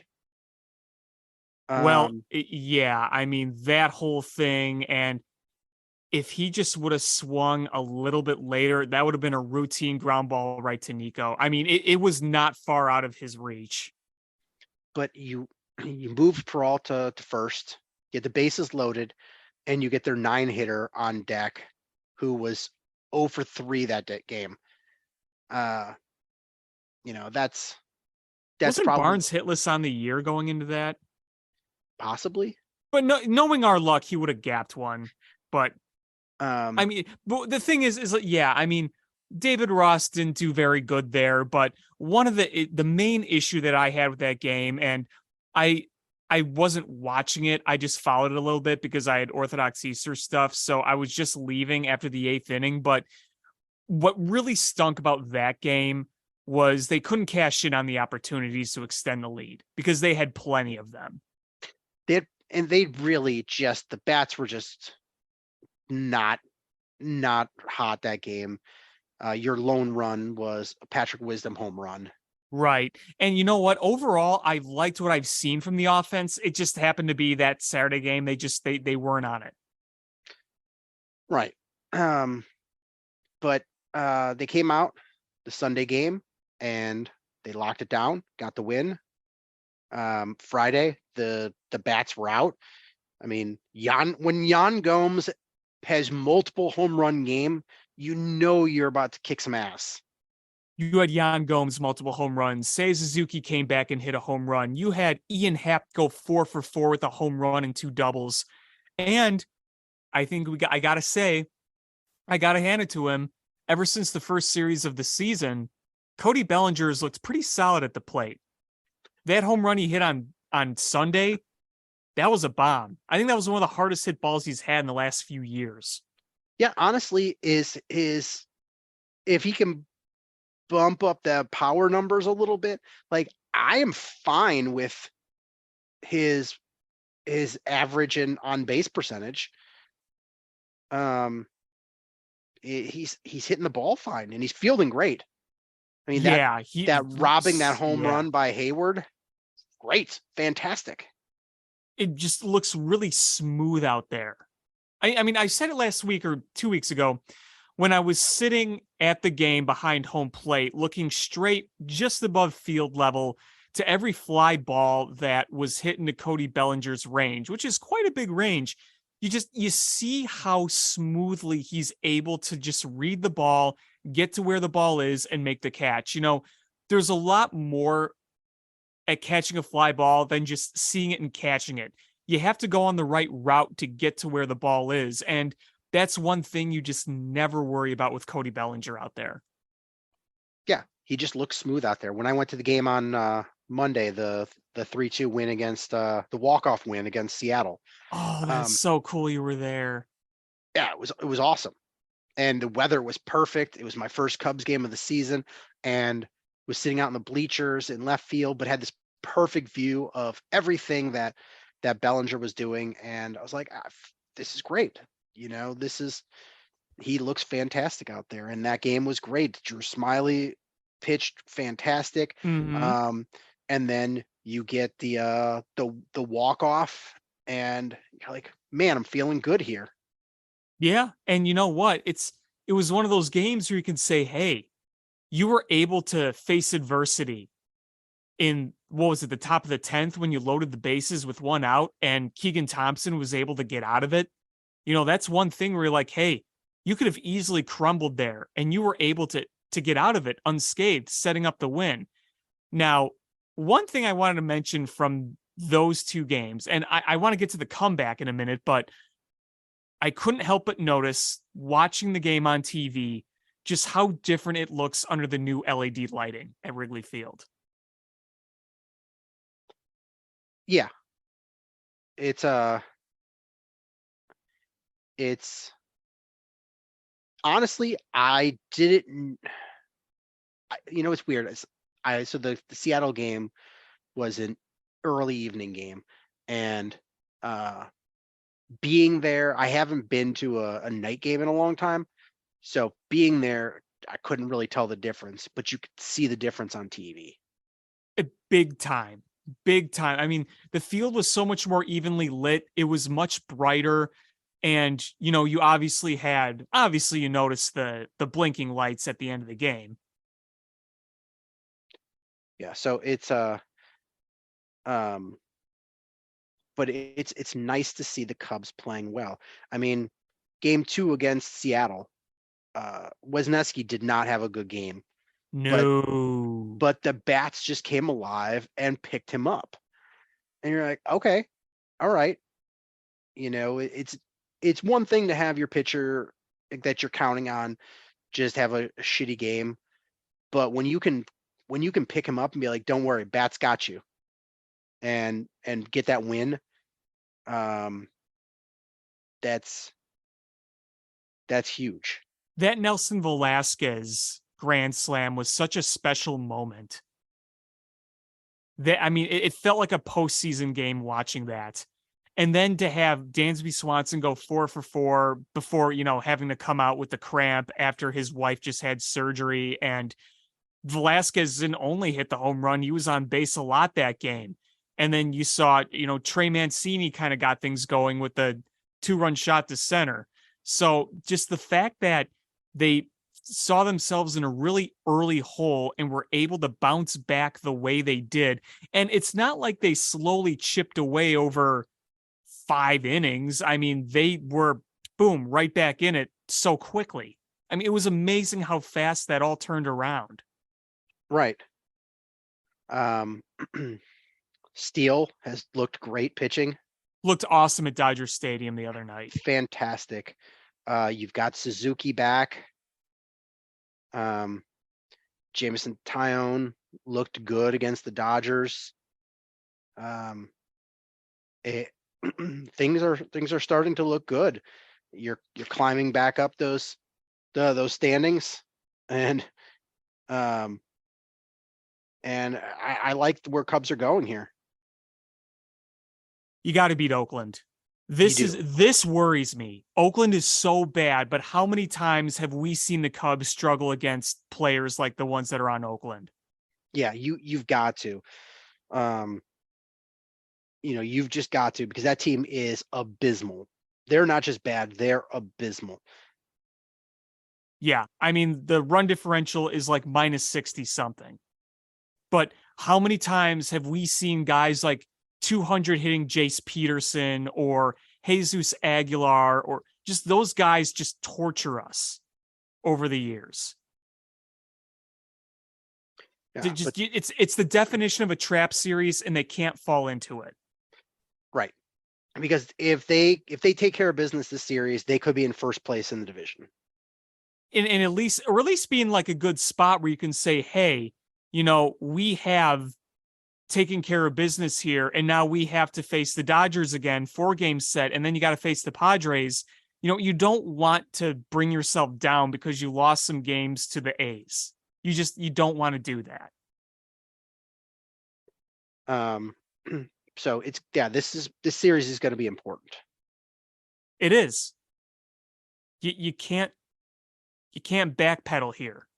And I think that if the Cubs at the very minimum take 2 or 3, then you can head back home, and then you're at home for the next few series. But like I said, it's the Dodgers and the Padres, so it's no easy feat against those teams. And in the major league level, the minor league level, you've got some of your stars, your minor league stars, future stars, hitting the shit out of the ball. Matt Mervis, Yep. PCA, Yep. Owen Casey, Christopher Morel. Owen Casey is hitting a home run every other game, batting .345 with a 1,300 OPS. Like, that guy is just absolutely crushing the baseball. Is that good? Yeah, it's pretty good. Yeah. Yeah. I would agree. Pretty good. I would agree. So you got these young players that we're excited about that are starting to really look good. And that's going to force the issue at some point, because if somebody starts to struggle, you're going to be like, hey, we've got to bring this guy up and let him have major league at bats. Yeah, you have to realize at some point you got to work him in here. And I think that there's something to be said about the position the Cubs are in. You're in a great position now to find out what you have. You're not just playing meaningless games, but you're not having to rely on everybody on your current major league roster being the season-long contributor that they need. I mean, because listen, Eric Hosmer is not going to be here by the end of the year. I would be beyond stunned if that was going to be the case. Luis Torrens is probably not going to be on the roster all season either. So there's going to be those opportunities that are going to open up for these young guys to come up and make an impact. And you want to compete this year, but you don't have a ton to lose. So now's the great time to find out what you have in some of these guys. Right. But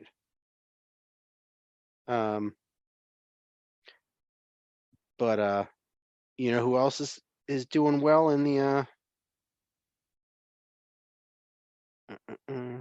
oh wait, so this is last year's. Where's the 2023 Iowa Cubs stats?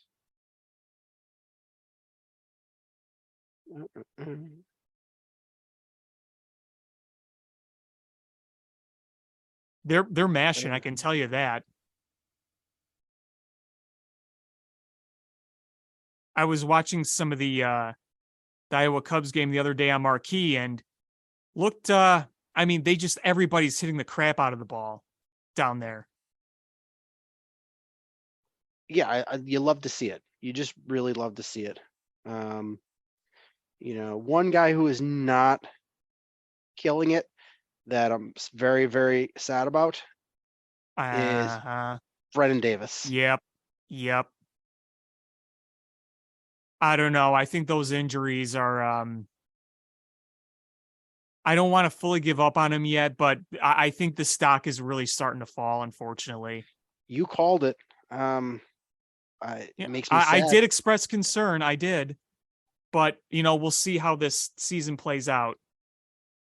I mean, if he doesn't this season, you start to write him off because he's 23, and if at a certain point, if he's not going to do it in the mid-20s, he's not going to do it.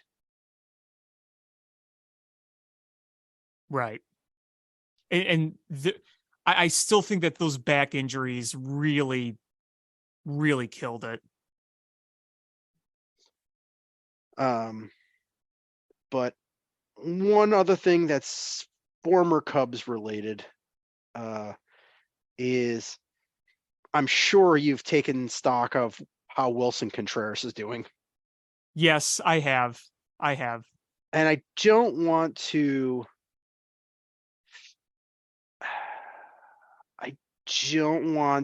enjoy somebody not doing well. But somebody that was so vocally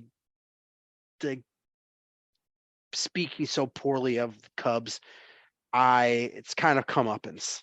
Yeah. I mean, there's we can feel a little pettiness within us. And it's weird because you look, his walk rate's up, his strikeout rate is down. But he is just, he's just not hitting the baseball.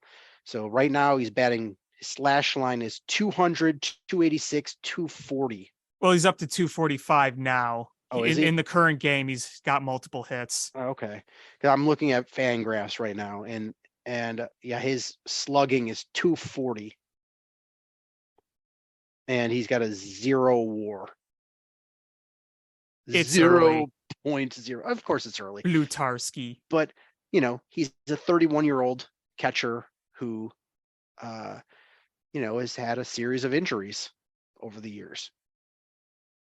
Yeah, those pile up. They pile up, and, they're paying him a lot of money.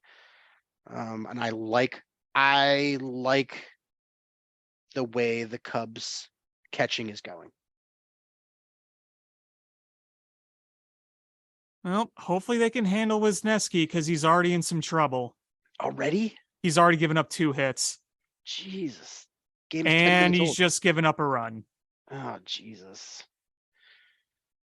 What happened to Wisniewski from the spring training? That guy was killing it. I don't get it. All right, let's wrap this up talking a little White Sox. Oh, wait. One more thing. Is Ian Happ got an extension? Yeah, that's kind of important. Yeah, we got a Horner extension. We got a Happ extension. This will have implications for how some of this outfield depth, plays out and coming up. But I think it was important for the organization to give Happ an extension and Horner as well. You're rewarding the guys that you brought up. You're making them part of the new core, and locking them up for. I mean, the Horner deal was very team friendly, and the Happ one was probably about what you expected of.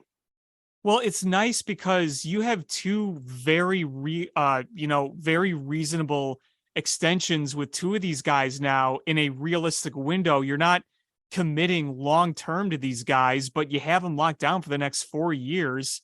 So you feel pretty good about that. You're getting what's going to be hopefully their prime years, and you kind of create yourself a little window here. Yeah, absolutely. So, I was when Theo Epstein left and Jed Hoyer got promoted, I was a little nervous because I didn't like the way things ended with Theo and some of the decisions he made. And they happened in Boston too. When he left at the end of his Boston tenure, things just sort of went south. He got them the World Series, and then it just sort of went south. And I was like, oh, this is playing out. Are we going to get the same is it going to be an extension with Jed Hoyer? And I really like the things Jed Hoyer has done. Yeah, and you hope it continues because as fun as it's been, they're still not there yet. No, but the things are looking up. On the other side of town, Tim Anderson is hurt and out for a couple of weeks already. And already struggled against Baltimore. And it's, you lost 2 or 3 to Baltimore. You lost 2 or 3 to Minnesota. The only thing keeping you from the bottom of the division is how bad your division is. And the White Sox just aren't playing very well. That bullpen is really, really struggling. Yeah, really struggling. Dylan Cease's last outing wasn't awful, but it was very un-Cease-like. And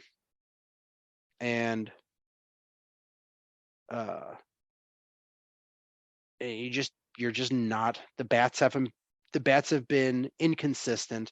The bullpen has been brutal, and this team is not winning baseball games.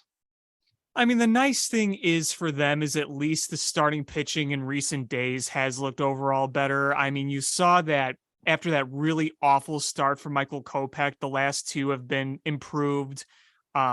So if you can hang your hat on anything. I mean, Saturday in Baltimore wasn't great. It wasn't great, but it was okay. It wasn't disastrous. It was okay. Clevenger pitched a great game. Giolito on Wednesday pitched a good game. Yes, he did. Lance Lynn had a meh game. So yeah, your starting pitching is fine.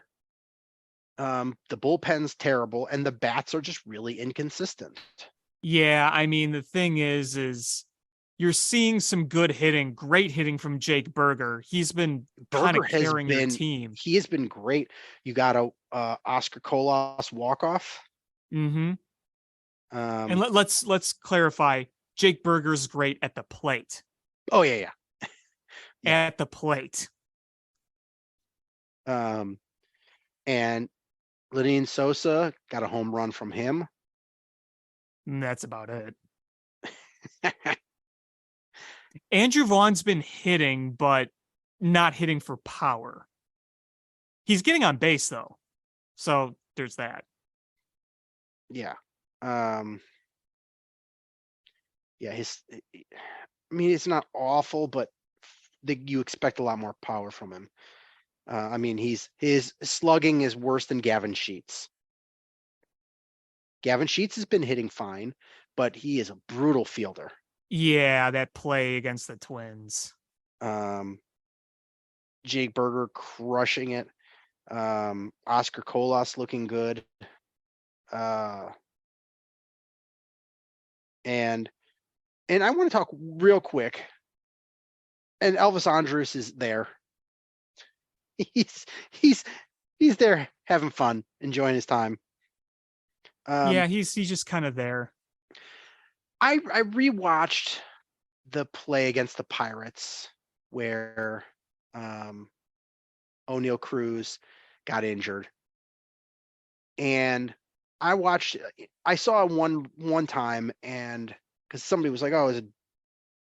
And I was like, "It's not a dirty play," but I watched it, and what the hell was O'Neal Cruz doing? Like, it was all his fault that he got injured. Like, it was 100% his fault. It was. I don't know if it's how Sebi Zavala reacted to it that sparked the whole thing, but you can't blame the White Sox for the injury. It was a really bad slide. And you know what? I'm 100% on Sebi Zavala's reaction to it, because he almost got injured because the bad slide almost took his knee out. So he was in the right. I mean, in retrospect, it looks shitty that he yelled at a guy who's severely hurt himself, but I would be mad too, because he could have injured, Zavala. I watched that replay 10 times, and there's a guy on Twitter who is a former professional baseball player that kind of broke it down too. And he caught something that I hadn't seen, but Onel Cruz puts his arms up and he's trying to block the path to throw it home. And when he sees the ball get lobbed in, that's when he realizes, oh, hey, that's not working. And that's when it clicks in his brain, I've got to do something. But at that point, it's already too late to slide. So he's like, he hesitates, then he starts to slide, but he's already too late in the process to slide. So he's just come barreling in. It's funny because he is a really fast guy. If he would have just gone in and slid normal and not trying to just, play cutesy things and disrupt the throwing lane, I think he's safe. If he just runs hard and slides, he's safe. Yeah, I agree. It was just not a well executed play at all. That's a teachable moment for all young players is commit and go hard. And it's probably safer for everybody the catcher knows if he sees you running hard and he's like, oh, he's going to go slide. He knows what's going to happen. He knows what to expect. He's prepared for it. But when you have to put yourself in the position of, am I going to slide? What am I going to do? That's when the catcher doesn't know what you're doing because you don't know what you're doing. And that's when people get injured. Luckily, it was just the guy that made the mistake that got injured and not both guys. And I hate to see a young potential star player get injured, but it was a freak. Moment. It was a freak thing. You can't blame the White Sox for the injury itself. Yeah. I get why the bench is cleared is their guy got injured. Their guy got injured. He got yelled at. We're coming out in the defense of our guy.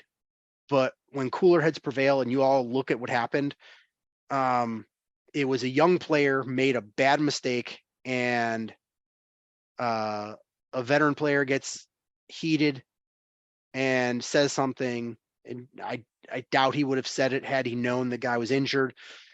Just a bad play all around. And, you hope Cruz comes back healthy after they play the Cubs. Yeah, absolutely. Yeah. You never want to see people get hurt.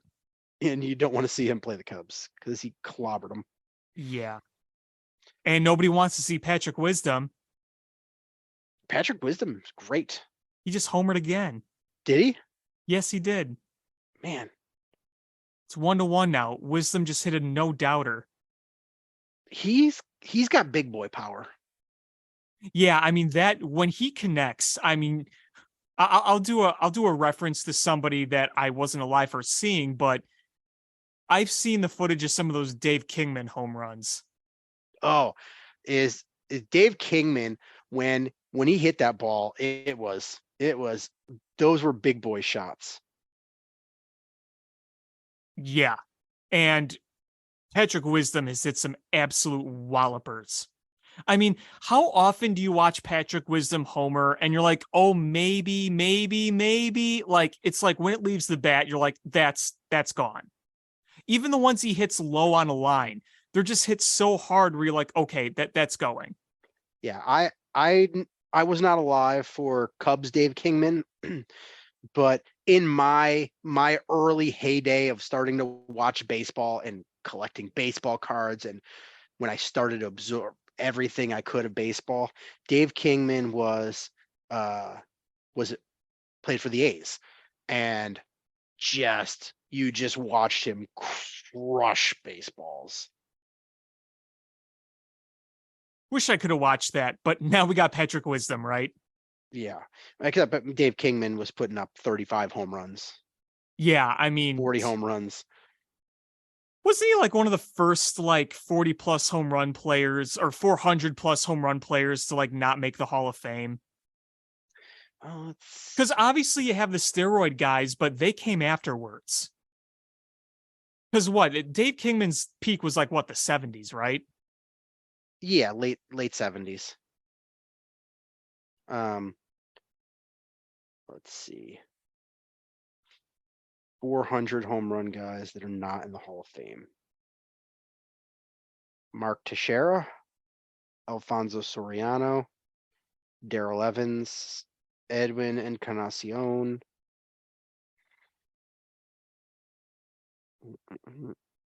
Andrew Jones, Juan Gonzalez, Carlos Beltran, Paul Konerko, Jason Giambi, Dave Kingman,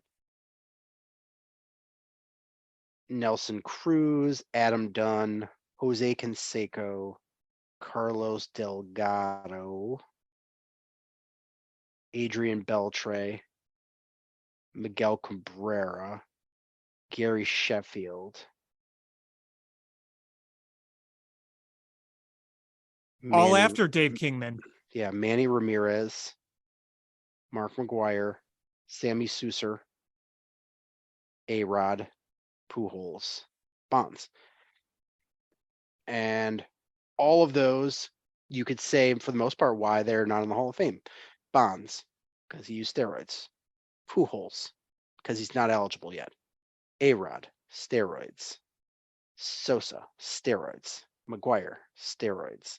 Palmeiro, steroids. Manny Ramirez, steroids. Gary Sheffield, nobody liked the cut of his jib. Miguel Cabrera, not eligible yet. Will be. Well, he will be in the Hall of Fame. He's still playing. With Pujols. No, it'll be the year after because Pujols retired. Well, I mean, not the same year, but I'm saying same with Pujols. Oh, yeah, Not eligible, will be in. Yeah, Pujols will definitely be in. Unanimous Hall of Famer. Adrian Both Beltre probably will be in. I think someday he deserves to be. Carlos Delgado, possibly, probably. Canseco, steroids. Adam Dunn is the first guy where you're like, are you going to put Adam Dunn in the Hall of Fame? No, he didn't play defense and he didn't hit. I mean, I don't think it's as much as the average, but like, people obviously at the time looked like, well, he didn't hit for the great average. He struck out a lot. He did get on base very, very well, and he hit the home runs. But I think one of the big things, if you look at like metrics, you're not, one of the things that makes a lot of these Hall of Fame players, if you go by modern metrics like WAR, you see their defensive contributions. Like if you were not a good defender, you really had to be a great hitter because, to cancel out negative WAR. Yeah, I mean, Adam Dunn hit a lot of home runs. He didn't get to that magical 500 number. Right. At that 500 number, then you just get to, damn, what do we got to, we got to put him in, right? Unless we just say he used steroids too, and then just be like, okay, we can. But Adam Dunn is that first guy on this list where you're just like, I can't put Adam Dunn in the Hall of Fame. So then it goes, well, do you put Nelson Cruz in? Well, wasn't he suspended for PEDs? I believe he was. Then Dave Kingman. And then Dave Kingman is right there with Paul Konerko and Jason Giambi. Sandwiched between in the home run leaders with Vlad Guerrero and Andre Dawson, who are both in the Hall of Fame. I mean, Andre Dawson, even though he didn't hit as many home runs, is clearly a better baseball player than Dave Kingman, Jason Giambi, and Paul Konerko. Oh, I mean, he had that defense and that arm out in right field was as good as anybody's. Arguably the best arm of all time. Arguably. Yeah, it's up there. It's definitely up there. And he was before those knee injuries, Cubs fans, we saw him when he ran straight-legged. But if you watch him with the Expos, you're like, oh my God, that guy had wheels. Yeah, I mean, because he was with the Expos for a long time before he came to Chicago. Right. But yeah, Dave Kingman, Adam Dunn, those are the guys who are just like, they could hit a lot of home runs. We're not putting them in the Hall of Fame. Right. And Andrew Jones will be in the Hall of Fame. This rest of this list here, Konerko, Jason Giambi will not. Paul Konerko will not. Dave Kingman will not. Carlos Beltran, I think he probably will. Isn't his first eligibility year next year or this year? Will that association with the Astros hurt him? I don't think so. Maybe. Cheating isn't as bad as steroids. Stealing signs, and it's not looked down upon. I think Beltran will get in the Hall of Fame. Maybe not first ballot. Juan Gonzalez, probably not, but I will tell you, as a fan growing up in that era, man, was Juan Gonzalez popular. Andrew Jones will be. I will put money on it. And then Andrew Jones's defense was he hit really 434 amazing. home runs, and he was one of the best fielding outfielders in a generation. He really was an amazing fielder. Yeah. And then that Cal Ripken, that rounds out your top 50 home run hitters of all time. There you go. Yeah. Was there anything else you want to talk about? Nope, I've said my piece. Well, that's going to do it for this episode of Bill Swerski Sports Talk Chicago. I want to thank everybody so much for listening. Please hit subscribe however you listen to podcasts, whether it's iTunes, Stitcher, YouTube, Google Play, Spotify, etc. Share this podcast with your friends. It's how we grow the show. Follow us on social media, facebook.com/Swerski Sports, Swerski Sports, Twitter @Swerski Sports, SwerskiSports.com. Shy Fan Pat 2 for Alex on Twitter, or AlexanderJPatCreative.com for all the cool stuff that Alex does. And again, thank you guys so much for listening. And until next time, bear down. Cubs win! What a lucky break! The good Lord wants the Cubs to win! We thank Ditka and God for all they have provided. Cubs win! Cubs win! Cubs win! Oh, I don't want her, you can have her, she's a Packer fan. She can't fit in my van. And she looks like Denver New Yorkers. Smoking crack is not legal on planes. Bears 31 to -7. The Bears! Oh, when the Bears go bearing down.